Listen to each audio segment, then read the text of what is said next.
We are really honored and humbled to be endorsed by the Fraternal Order of Police in what is the freest state in these United States. Yeah!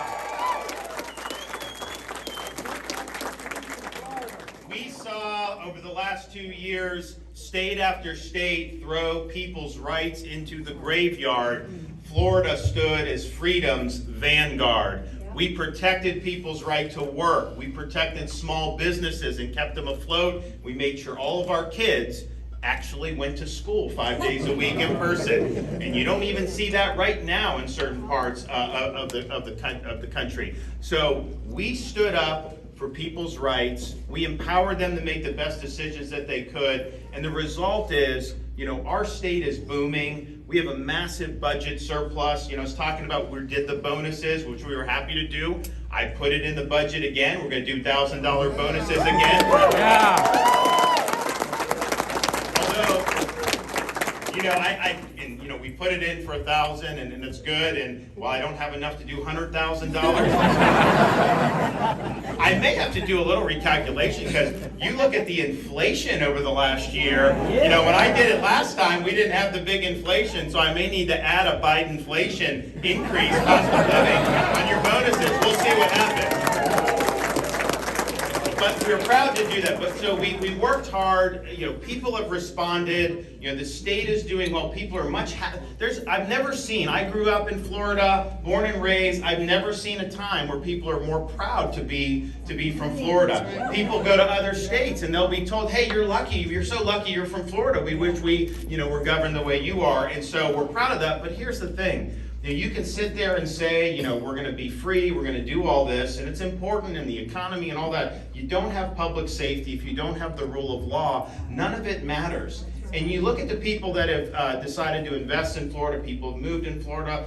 Yes, lower taxes, yes, respect their rights and not have COVID lockdowns. But I'll tell you, the disorder and the crime and the rioting you've seen throughout our country has caused so many people to reevaluate, what's important in life, and they understand that you have to have safe communities. And the only way you get to safe communities is to have men and women who want to put on a uniform and go out into dangerous circumstances, putting their self at risk in order to defend others and defend their communities. And that's what we have in the state of Florida, up and down this state. And I'm so proud of the people that have done that time and time again for us. And we, as was mentioned before, it was actually fashionable to bash the police. You go back summer of 2020, corporate media was bashing them, politicians, all this other stuff. And in Florida, we never budged. We never once indulged the narratives. We never once went down that road.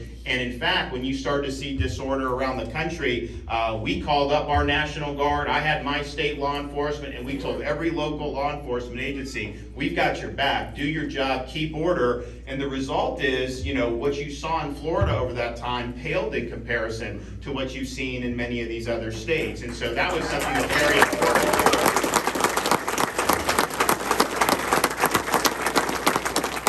We did, though, as was mentioned, we weren't just going to rest on that. We enacted legislation last year, which does really, I think, two important things. One, we say to every single local government in the state of Florida, we are not going to let you defund police, okay? If you do it, we're putting money back in. We're not going to have you sacrifice the safety of your citizens based on some half-baked ideology. And so defunding law enforcement is dead on arrival in the state of Florida. Yeah!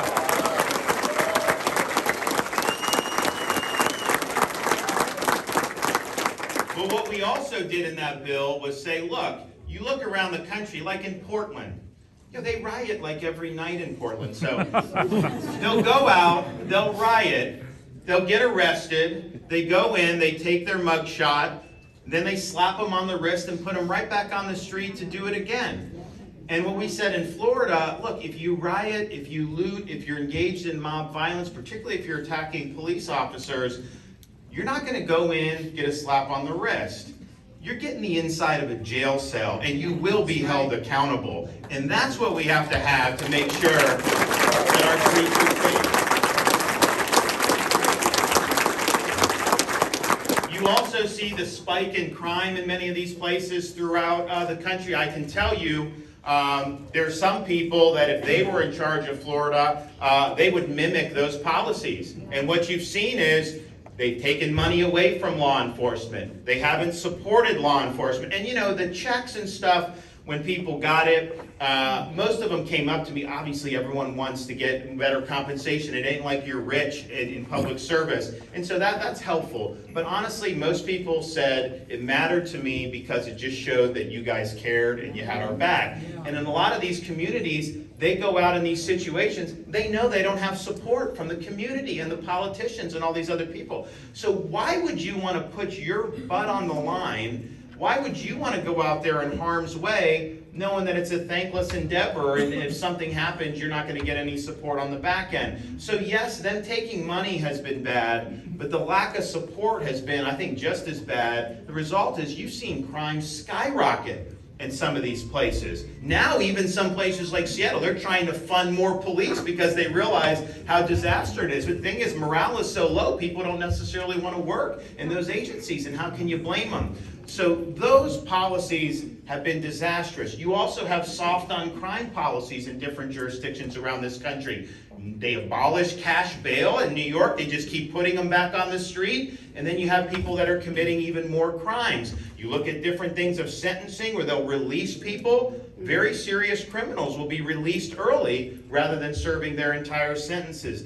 None of that is acceptable in the state of Florida. We are not going to allow that to happen. But then you also have, in certain jurisdictions, very radical prosecutors who get elected and basically say they're getting elected not to prosecute a lot of crimes. If they don't like the crime or it conflicts with their ideology, then they don't prosecute it. So the result is you go in like San Francisco, you just go into the store and steal what you want. As long as you're not stealing more than $1,000, you take it and you go.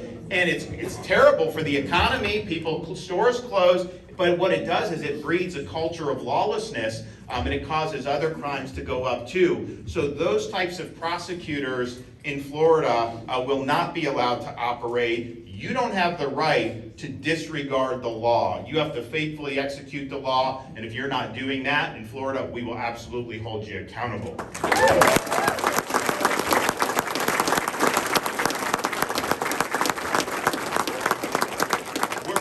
What we've been able to do, whether it's the bonuses, whether it's the anti-rioting bill, protecting against defund police, and those are all very important things. But I can tell you right now, bill working through the legislature has a lot of my law enforcement priorities and even more good stuff.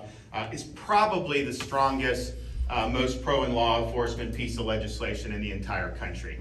And what it does is a number of things. And what I've said is, look, we have a great historic opportunity to make Florida, bar none, the #1 place for law enforcement careers. And so we're looking out at Seattle and Minneapolis, New York, all these places where they're not treated well. And what we're saying is if you come to work in a Florida agency, we're going to provide from the state a $5,000 signing bonus. And people are going to be rushing to be able to do that. That bonus, though, is also going to apply to young people in Florida who choose to go in to law enforcement. And basically what we want to tell people is that this is a noble calling and it's a noble profession, and you should be proud to be able to do something to serve your community. And if you are doing that, we're proud to stand with you with that bonus and with other things. We're also going to pay if someone's coming from out of state, any certifications, training, costs, tests, whatever they have to do, we're going to reimburse it up to $1,000 to make it easier to be able to come. And we're going to have scholarships for Floridians to be able to go to law enforcement training academies, because we do it for colleges and universities. We need to do the same thing there. And then the House, to their credit, they're going even beyond what I called for.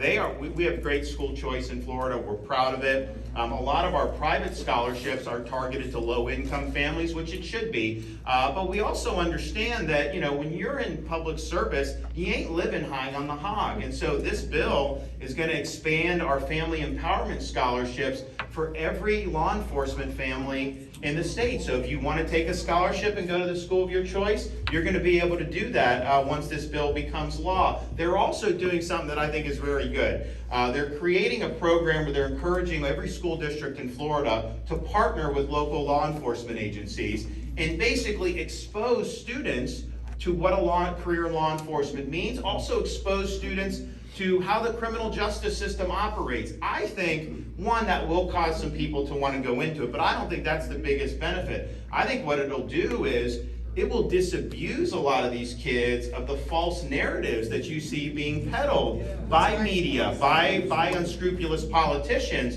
And so they're going to be able to see that, and they're going to understand what it means to wear the uniform, the challenges that these communities face, and how really the people standing on the wall are keeping us safe. So I think it's going to be really exciting to see that come to fruition. We look forward to that making it through both chambers and me being able to sign it into law. But I can tell you, once we do that, there's not going to be any question.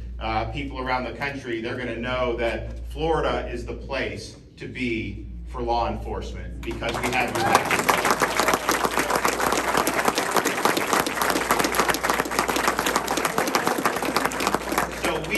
We're honored about the support for the 2022 re-election. The good thing is like, when you're going out of this, like the first time when you're first running, like no one knows. You don't really know what people will do. They'll always tell you they're going to do these great things, but how many of them actually follow through with what they said they were going to do? Well, if you look at what we said we would do across the whole range of issues, we've accomplished what we promised and then some.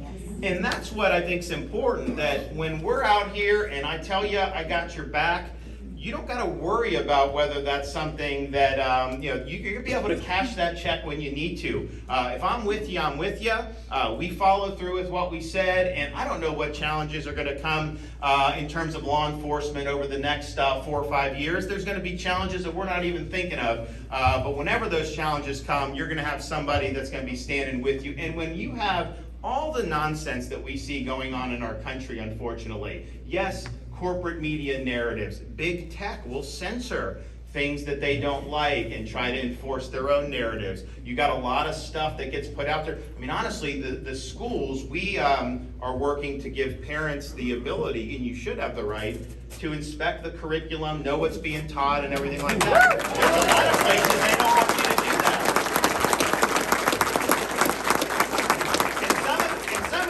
Is because they're trying to distort American history, they're trying to divide kids on racial lines, which is not good. But I'll tell you, some of those curriculum, this ideological curriculum, they attack the police in some of these curriculum. They talk about defunding police. They talk about all these different things. So that is going to be something that's going to be very big. But you have all these different things, and so you really need to be able to stand up, yes, say the right things, stand for the right things, but have the courage to see it through. Have the courage not to back down. Have the courage to walk the line. And that's what we've done in the state of Florida.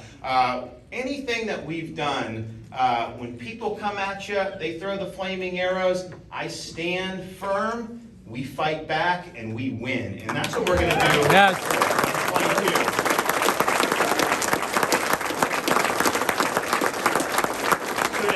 That wears the uniform in the state of Florida, God bless you for what you do. If they say anything else, they have to admit that you got a governor that stands with you and that appreciates you, and we'll continue to do that. And as for me, I'm proud of what we've been able to accomplish in Florida. We've accomplished more. I'd put it up against any other governor. I think we've accomplished more than anyone thought was possible. But all that being said, I have only begun to fight. Thank you.